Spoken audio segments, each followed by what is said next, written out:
Bom dia, bom dia, bom dia! Seja muito bem-vindo, muito bem-vinda ao nosso café pedagógico. Gente, hoje eu dei uma atrasadinha, o tempo aqui deu uma mudada. E quando o tempo dá uma mudada, aqui em casa a conexão cai. E aí até tudo voltar a funcionar, demora um pouquinho, né? Vamos torcer para que durante a nossa live a conexão não caia.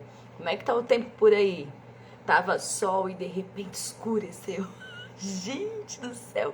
Tava aqui, né, planejando as coisas que eu ia fazer do meu dia. Falei, nossa, vou fazer isso. Algumas coisas eu vou ter que deixar para outro dia, porque eu precisava do sol. Como, por exemplo, lavar aquela roupinha, não é mesmo? Porque sábado a gente sabe, a gente bota a casa em dia, não é verdade? Ainda mais com feriado prolongado que a gente vai empurrando, né? Eu tô vendo aqui o Gabriel entrando, sei que é só pra falar um oizinho, saudade de você, meu jogador. Quando você ficar famoso, fala de mim, tá? Gente, é muito bom, né, poder gravar esse café pedagógico para vocês, porque eu sei que a grande maioria acaba assistindo um pouquinho depois, porque com as tarefas, com os afazeres do dia a dia, a gente acaba deixando, né, para algumas coisas pro sábado de manhã. E eu sei que você que é professor, com certeza também tem muita coisa para fazer. Então, sempre nossos cafés ficaram gravados e conto com a participação de vocês, com quem tá entrando aqui, bom dia, e com a galera que for assistir depois. Pode escrever nos comentários, pode me mandar mensagem no privado. E lembrando que o próximo café eu vou precisar muito de vocês, tá? Eu vou colocar depois uma caixinha aqui de perguntas, porque eu vou precisar da sugestão de temas para vocês, tá? Então, assim, me aguardem nos próximos stories, que eu vou pedir aqui a participação da galera, tá ok? Não sei se você assistiu a nossa live 1 sobre estilos de aprendizagem. Aconteceu antes da Páscoa. Feriadinho da Páscoa, né? Então a gente pulou esse feriado para continuar. Então, o tema estilos de aprendizagem eu dividi em 3 partes. Bom dia para você que está entrando aqui, que é esse Gustavo, né? Então a gente vai trabalhar em 3 lives o assunto estilos de aprendizagem, tudo bem? Então, na live passada, eu falei para vocês o que era aprendizagem. Quais eram os estilos de aprendizagem, as 4 dimensões da aprendizagem. E quando a gente fala de 4 dimensões, a gente está falando da maneira como que a informação é tratada dentro do cognitivo, tá? Então, no caso, a gente tem a dimensão da percepção, a dimensão da recepção, a dimensão do processamento, a dimensão da compreensão. Então, seria como essas informações são tratadas dentro do nosso cognitivo. Então, a gente percebe, a gente recebe, a gente processa, a gente compreende, certo? Olá, bom dia para quem tá mandando oizinhos para minha pessoa. E aí, gente, dentro dessas dimensões existem os estilos de aprendizagem. Então, se você não assistiu a live passada, né, dá lá a procuradinha depois para você tentar entender um pouco melhor do que a gente vai falar aqui. Vou dar uma pinceladinha. Então, por exemplo, se a pessoa está na dimensão da percepção, ela vai ter o estilo sensorial ou o estilo intuitivo para aprender, estilo de aprender. O que seria um estilo sensorial? Ela vai precisar, para perceber, né, aquela informação acontecendo, ela vai precisar estar vendo, ela vai precisar estar ouvindo, ela vai precisar estar tocando, ou seja, uma coisa concreta, tá? E existem as pessoas que percebem a aprendizagem acontecendo de uma forma mais intuitiva, que no caso seria quando a gente começa a falar as nossas ideias durante a aula, né? E aí a pessoa vai pensando, buscando memórias dela, fazendo conexões, pensando em possibilidades, uma coisa mais abstrata, certo? Então, dentro da dimensão de percepção, a pessoa pode ter, né, o estilo sensorial, o estilo intuitivo. Na primeira live, né, de estilos de aprendizagem, a gente falou da percepção, da percepção e os estilos, da recepção e os estilos, então visual e verbal. O processamento, que pode ser ativo ou um processamento mais reflexivo.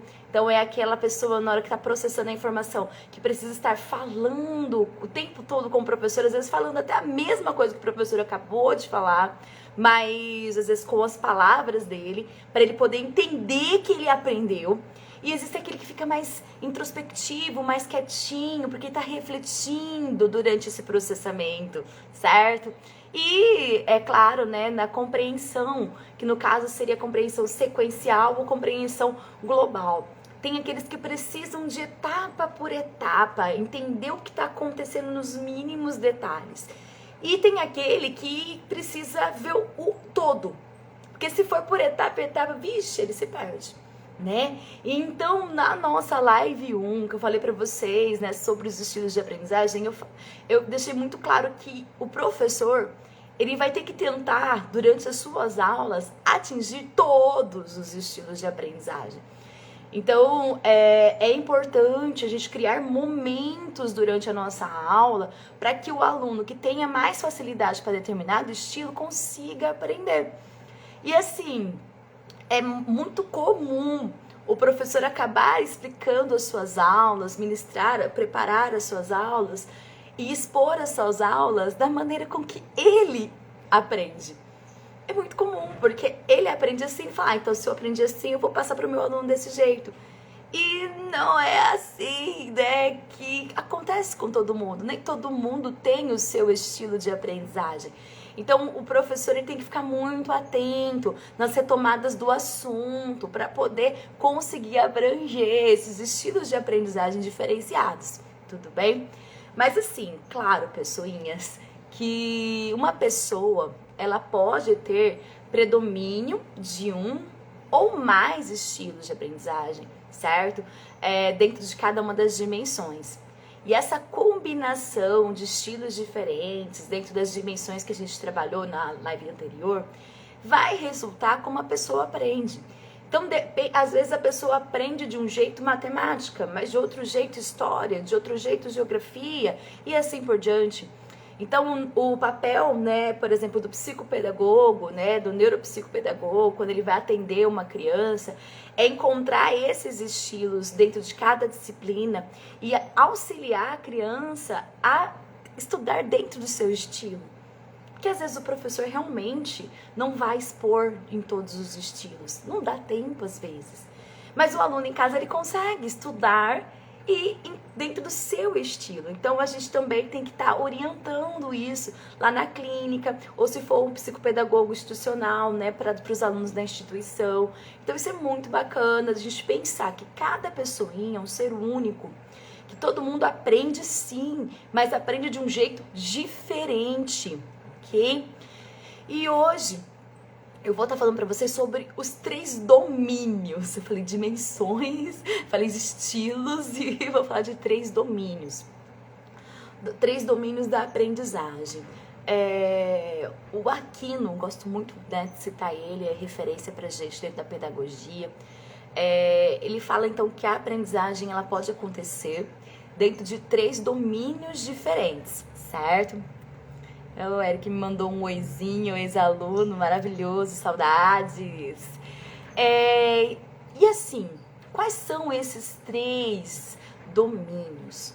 A gente tem o físico, o cognitivo e o emocional.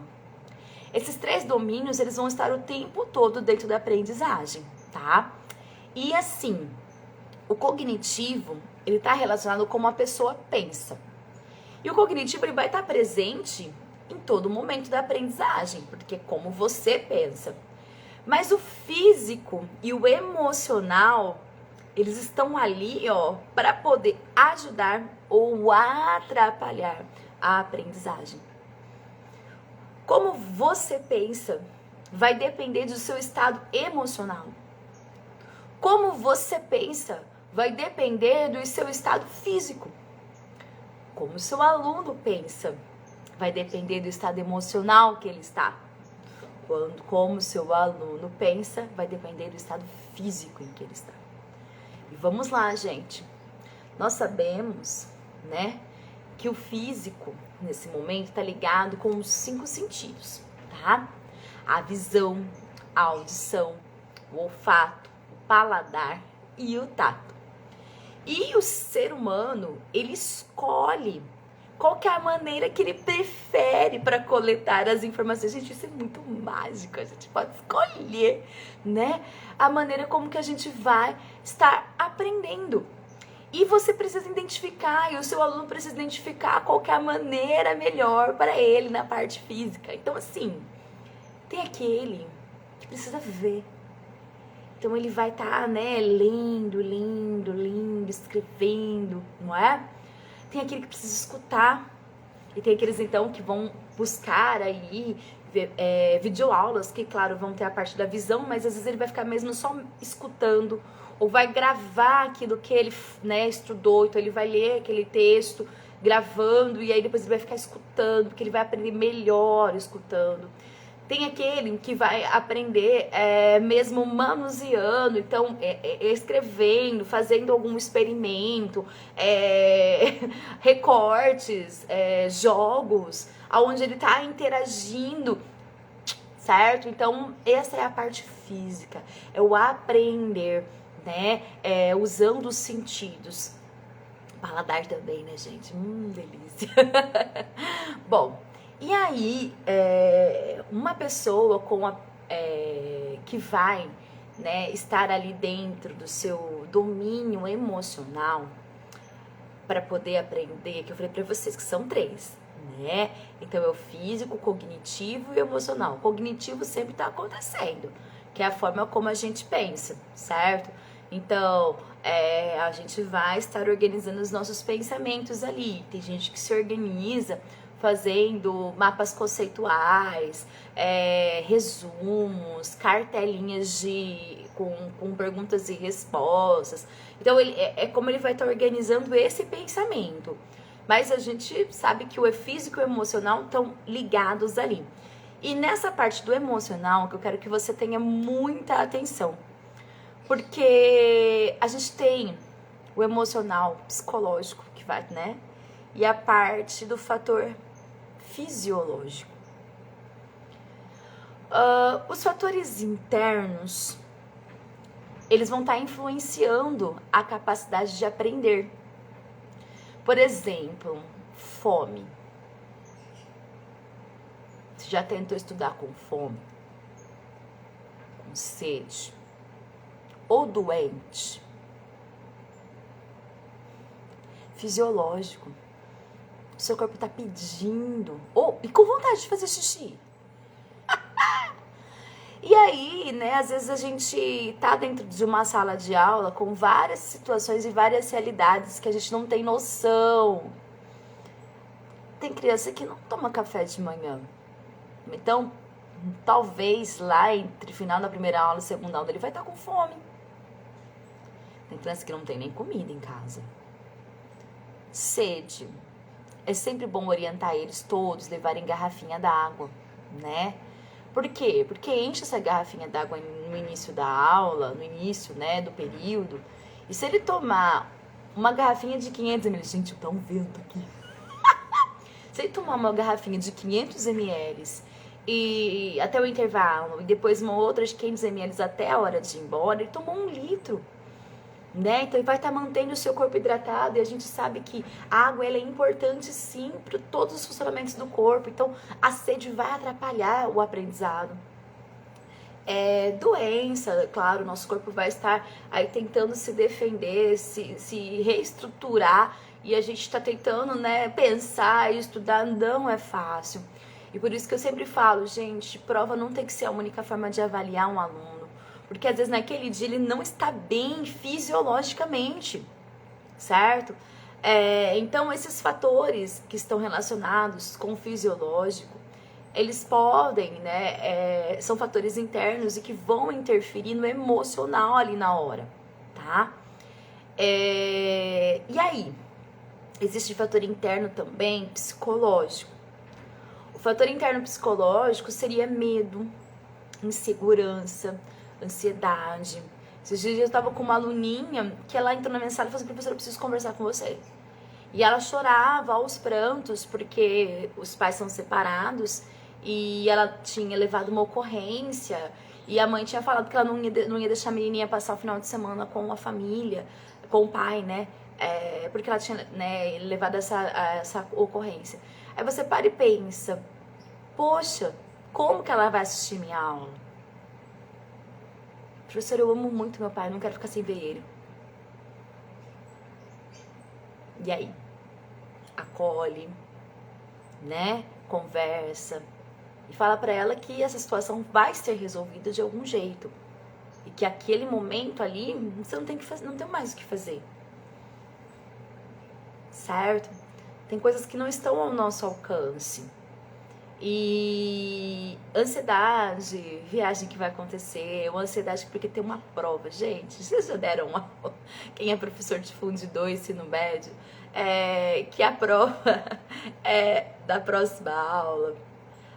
Os alunos, eles estão, às vezes, olhando pra tua cara e estão pensando, tipo, será que eu lembro daquele assunto, daquela outra matéria? Não sei. Gente, eles não estão ali na aula.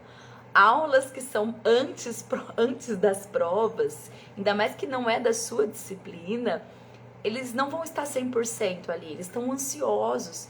Então tenta ser mais light nesse dia para que você não tenha que repetir tudo na próxima aula, convidado? Os fatores externos, né, que estão dentro da parte do emocional. Conforto ambiental relacionado com isso, então muito calor ou muito frio vai atrapalhar. Muita luz, pouca luz. Eu tenho muita sensibilidade à luz. Nossa, dependendo do dia, fica uma dor de cabeça imensa. E às vezes é isso que a criança está tendo. Muita luminosidade ou falta de luz também dá dor de cabeça. Barulho, né? E existem os fatores psicológicos externos também, né? Porque esses que eu citei foram externos físicos. Por exemplo, uma situação, uma condição precária do ambiente. Porque não tem, né, estrutura financeira ali para investir naquela sala de aula, ou dentro da sua casa na hora de estar estudando, né? Às vezes a pressão mesmo da família, ou do professor daquele momento, que vai, né? Então, algo externo vai interferir o psicológico. É uma rotina muito pesada, então crianças que fazem muitas coisas ao longo da semana e ali durante a aula ele não vai estar 100%. Então existe, gente, né, esses fatores que a gente tem que tomar cuidado, né? Então os 3 domínios diferentes para acontecer a aprendizagem. Então todo mundo pensa, todo mundo, né, tá dentro do cognitivo. Mas a parte física e a parte também emocional, elas vão interferir, tá? Então, o cognitivo tá sempre acontecendo, certo? E a gente tem que tomar muito cuidado com essa parte do físico e do emocional, estar sempre atentos, certo? Então, quem ensina, em geral, ele vai estar sempre apresentando o processamento, né, do aprendizado, apresentando o conhecimento como seu próprio estilo. E é importante que a gente não dê só o nosso estilo de aprender, que a gente tente atingir os diversos estilos dos alunos. Então assiste a live 1 para você lembrar lá quais são os tipos de estilos, certo?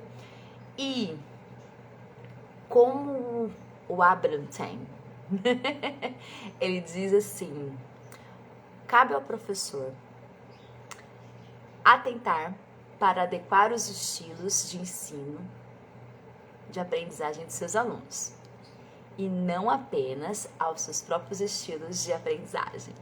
A Nathalie falou isso também, mas eu aprendi com ele, beleza? Então, ok, Nathalie, eu aprendi, a gente falou das dimensões na primeira live, a gente falou dos estilos da aprendizagem, você falou agora dos domínios, mas como é que eu vou planejar, como é que eu vou preparar a minha aula para atingir esses objetivos, certo? Para atingir os meus alunos. E aí eu vou deixar você agora com aquela ansiedade, porque isso vai acontecer na live da semana que vem. E por isso que eu falei no início que eu iria precisar muito de você. Por quê? Porque na live da semana que vem eu vou relacionar o estilo de aprendizagem, certo? Com os respectivos estilos de ensino e os aspectos da aprendizagem. Então eu vou precisar de dar exemplos práticos para vocês, certo?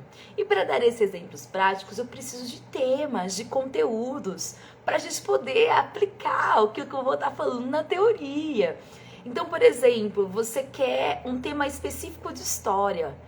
Como que eu vou atingir o meu aluno, né? Qual vai ser o meu estilo de ensino para poder atingir os estilos de aprendizagem? Me passa lá qual é o conteúdo de história que você quer. Eu quero um jeito diferente para ensinar matemática. Põe lá pra gente nos nossos comentários dos stories durante a semana. Todo dia eu vou abrir caixinha. E aí eu vou montar para vocês, de um jeito muito especial, uma forma de colocar a teoria em prática. Combinado? Então, nossa live de hoje está chegando ao fim. Muito obrigada por você que estava aqui comigo ao vivo e por você que está aí, né, assistindo depois. Conto com a participação de todos vocês nas nossas caixinhas, porque nossa, semana que vem vai ser sensacional. Um grande beijo e ótimo restinho de final de semana prolongado. Tchau, tchau!